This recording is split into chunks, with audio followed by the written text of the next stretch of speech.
Assalamualaikum warahmatullahi wabarakatuh. Jumpa lagi sobat semuanya bersama saya Tony Kristanto, masih dari Bumi Mojopahit Channel Mojokerto.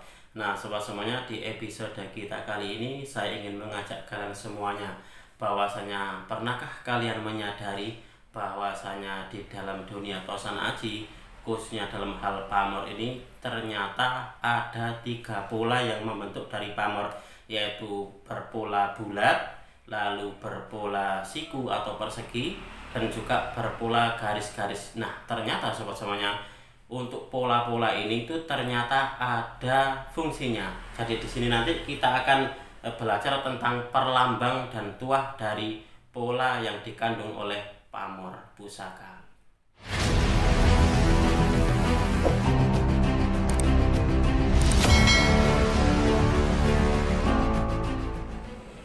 Nah sobat, ternyata di dalam buku keterangan buku pamor itu ternyata ada yang namanya perlambang dan tuah dari pusaka. Dan di sini kapan hari itu saya secara tidak langsung menemukan bahwasanya setiap pusaka kita itu ternyata secara garis besar itu polanya ada tiga, yaitu berpola bulat-bulat, lalu berpola persegi ataupun siku, dan juga lainnya. Dan yang ketiga adalah polanya itu adalah garis-garis, entah itu melintang atau membujur. Dan yang keempat adalah perpaduan dari ketiga pola pamor tadi. Nah, di sini nanti kita akan belajar tentang perlambang dan tuah dari pola pamor. Nah, untuk itu kita di sini nanti saya ingin menunjukkan kepada kalian semuanya beserta contohnya. Nah, nanti kita melihat contohnya dari pusaka-pusaka saya yang sudah saya persiapkan. Jadi mulai dari yang berpola bulat-bulat, berpola persegi atau siku, dan juga berpola garis-garis. Coba kita akan melihat dulu sobat, ini dari yang berpola bulat. Coba, ini adalah pusaka saya dengan dapur jalak sangu tumpeng. Ini adalah salah satu dari koleksi pribadi saya ini. Nah ini sobat, ini adalah salah satu contoh dari pamor dengan pola bulat-bulat. Jadi bisa seperti kayak wos putah, lalu juga pedaringan kebak seperti ini. Nah ini adalah salah satu dari pola pamor bulat. Nah ini adalah salah satu contohnya. Seperti kayak Tirto Tumetes itu pun juga, kalau menurut saya itu pamornya itu polanya adalah bulat. Lalu selanjutnya adalah yang berpola siku atau persegi atau juga yang lainnya. Coba kita akan melihat, kalau di sini coba kita akan melihatnya di contoh yang kedua. Ini garis saya yang kedua. Nah sobat, ini adalah pamor Kuto Mesir. Nah seperti Kuto Mesir ini adalah pamornya pamor bisa dikatakan berpola persegi. Ada juga yang seperti kayak pamor tambal, itu pun juga masuk di polanya pola persegi atau sudut. Nah seperti ini. Ini adalah contoh yang kedua. Dan yang ketiga adalah pola pamornya itu garis-garis. Nah ini adalah contohnya. Nah ini sobat, ini adalah contoh dari pola pamor yang bergaris-garis. Nah seperti ini. Coba saya berikan contoh lagi untuk yang bergaris gitu, atau bisa dikatakan kayak garis satu itu pun juga masuk dari pola garis-garis sobat. Nah seperti kayak pamor soto lanang ini pun juga masuk pada pola pamor garis seperti ini. Lalu yang contoh selanjutnya saya akan memberikan contoh untuk yang kombinasi dari ketiga pola pamor tadi. Ada yang bulat, ada yang persegi atau siku, dan juga ada yang garis-garis. Nah di sini saya memberikan contoh di pusaka saya yang ini sobat. Nah ini adalah perpaduan dari atau kombinasi dari dua pola pamor tadi. Ada bulat dan juga ada garis. Nah seperti ini. Nah untuk selanjutnya sobat, kita akan membaca buku. Nah, di sini yang akan kita jadikan sebagai bahan referensi adalah buku pamor, karena di buku pamor ini ternyata ada keterangan tentang perlambang tuah dan perlambang dan tuah dari pola pamor. Nah sobat, setelah kita melihat dari contohnya, coba kita akan sedikit membaca di keterangan yang ada di buku Pamor. Nah, ini adalah keterangan tentang perlambang dan tuah. Kebudayaan perlambang ini dimiliki oleh bangsa manapun. Misalnya bendera kita merah putih yang melambangkan berani dan suci. Demikian juga bentuk pamor pada Tosan Aji mempunyai perlambang tertentu. Bahwasanya salah satu dari seni yang ada di dalam Tosan Aji itu adalah seni perlambang. Jadi baik itu dapur ataupun juga pamornya itu membawa sebuah perlambang sobat semuanya. Lanjut lagi, bentuk yang cenderung bulatan. Nah, bentuk yang cenderung bulat seperti ini tadi, seperti di contoh tadi di garis saya ini, ya, ini adalah garis dengan pamor pedaringan kebak. Ini adalah yang bulat-bulat seperti ini.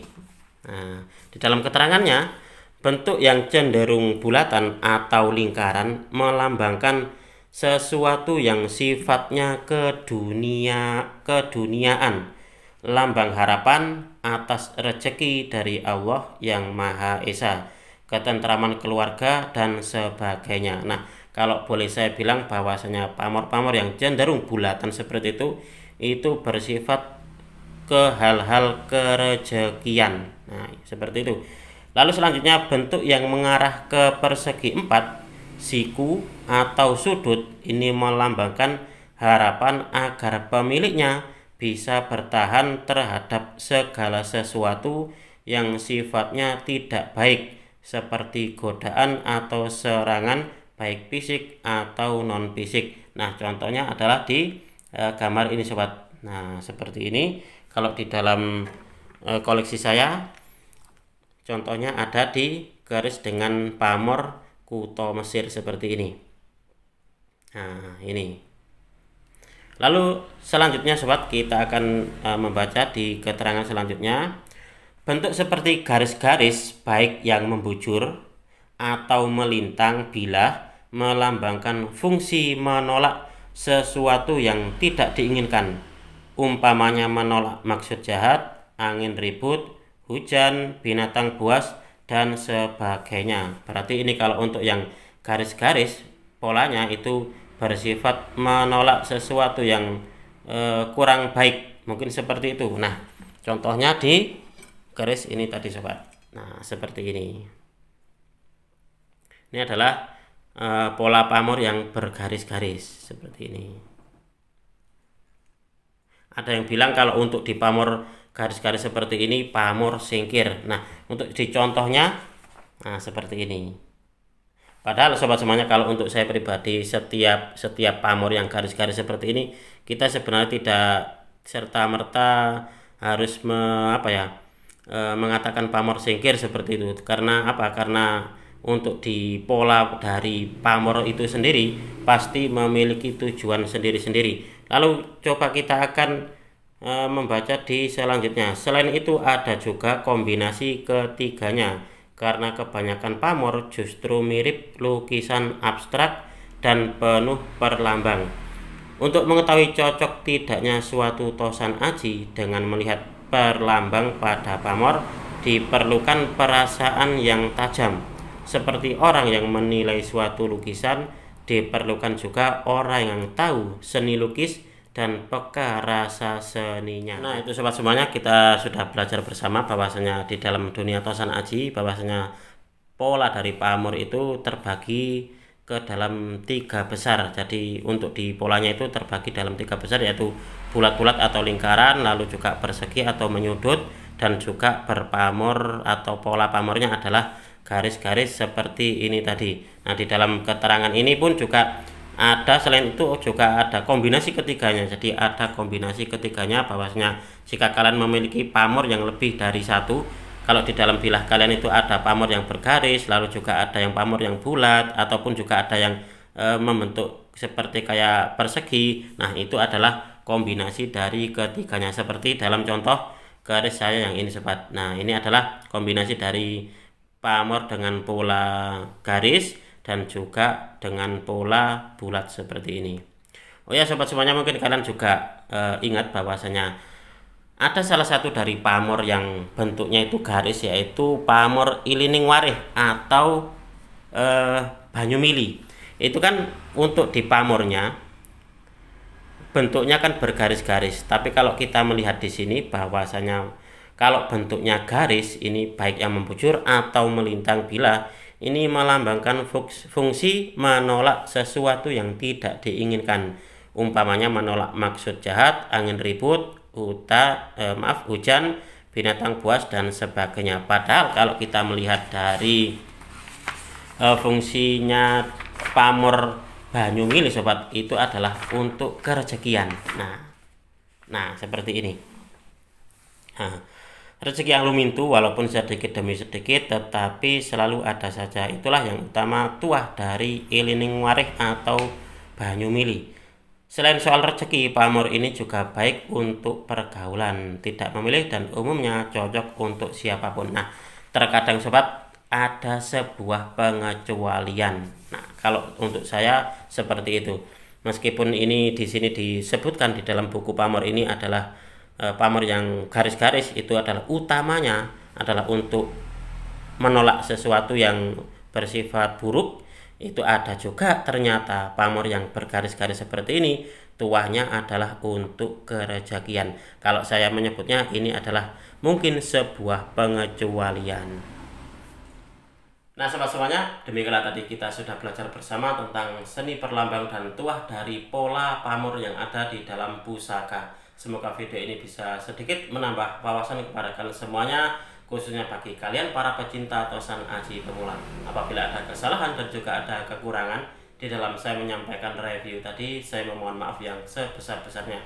Apabila ada sebuah perbedaan di dalam sebuah pandangan, saya persilakan, karena intinya perbedaan itu di dalam tosan aji adalah sesuatu yang lumrah dan sangat-sangat mungkin saja terjadi. Dari saya cukup sekian, terima kasih dan wassalamualaikum warahmatullahi wabarakatuh.